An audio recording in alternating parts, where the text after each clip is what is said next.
kalian dapatkan jadi berkah, barokah serta bermanfaat.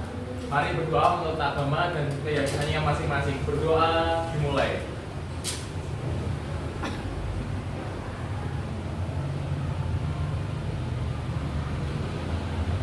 Doa selesai.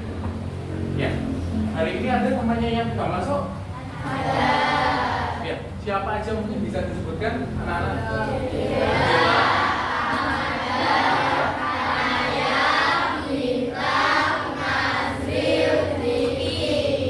Berarti ada 6 anak hari ini yang tidak masuk pada pelajaran pagi ini ya, nggak apa-apa.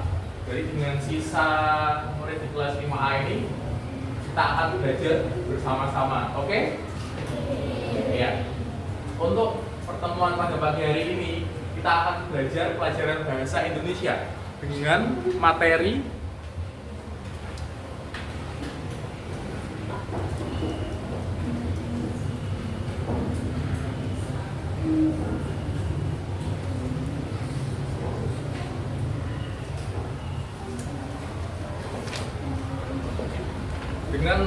teks eksposisi.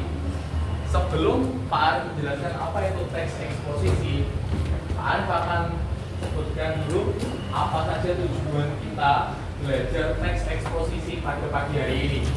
Teks ini bertujuan ya supaya apa? Supaya kalian yang pertama itu dapat memahami strukturnya apa saja, struktur dari teks eksposisi itu sendiri. Yang kedua, dapat menentukan mana yang termasuk kalimat utama dalam teks, mana yang termasuk kalimat penjelas.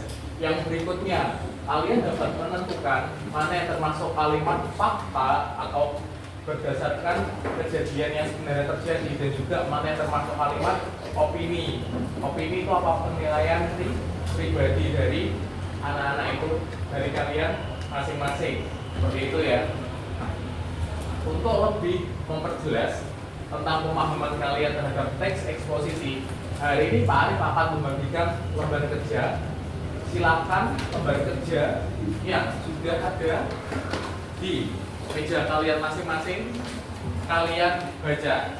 Setelah itu akan Pak Arif bahas mengenai mana yang termasuk kalimat fakta dan mana yang termasuk kalimat opini, serta Pak Arif akan bahas struktur dari teks eksposisi itu sendiri.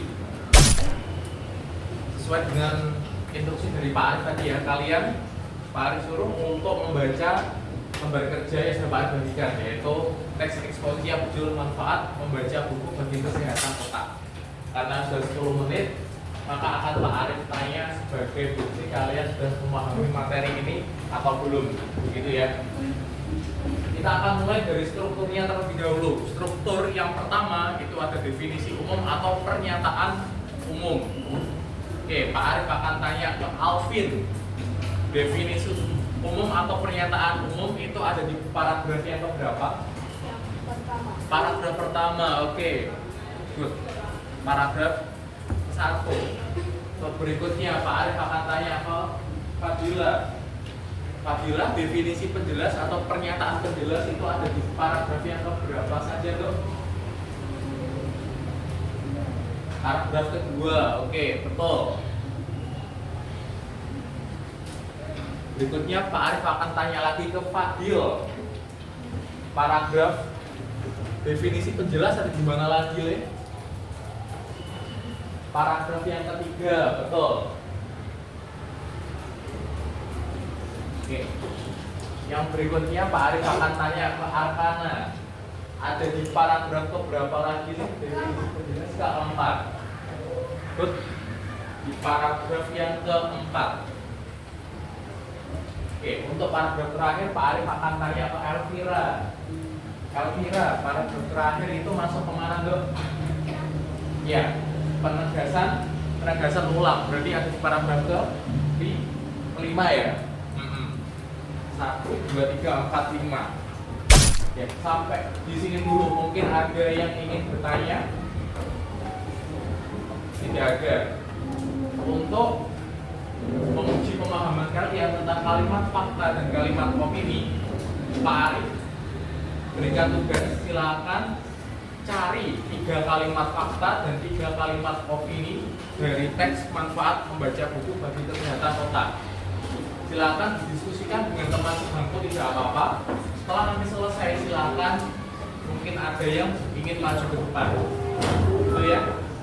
Untuk waktu pengerjaannya 15 menit. Oke, boleh dikerjakan dari sekarang.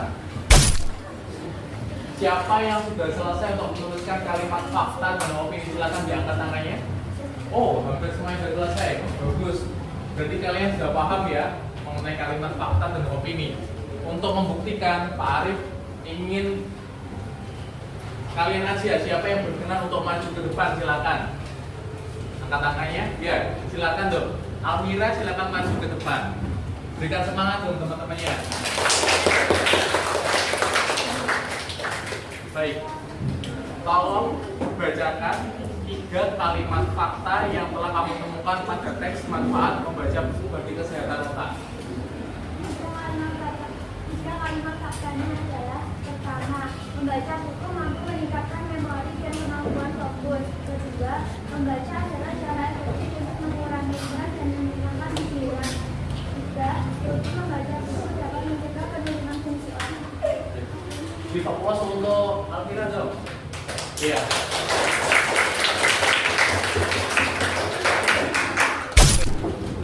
Untuk kalimat opini, siapa yang ingin maju ke depan mempresentasikan hasilnya? Oke, Afaren, silakan dong untuk maju ke depan.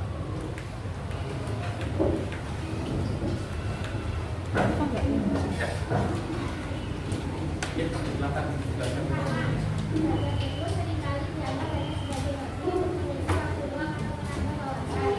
Dua, membaca buku merupakan aktivitas konsentrasi mental yang sangat penting bagi kesehatan otak. Tiga, oleh karena itu dijadikan membaca buku sebagai kegiatan yang sangat disarankan untuk kesehatan otak.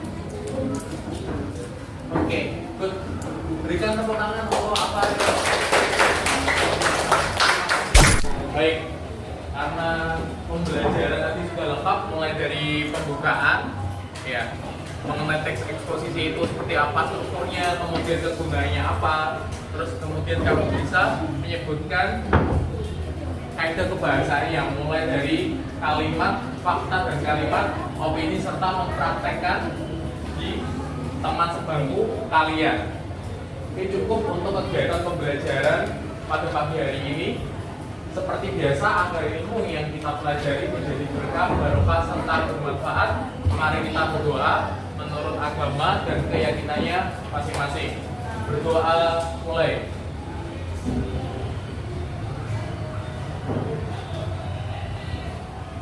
Ya, terima kasih anak-anak.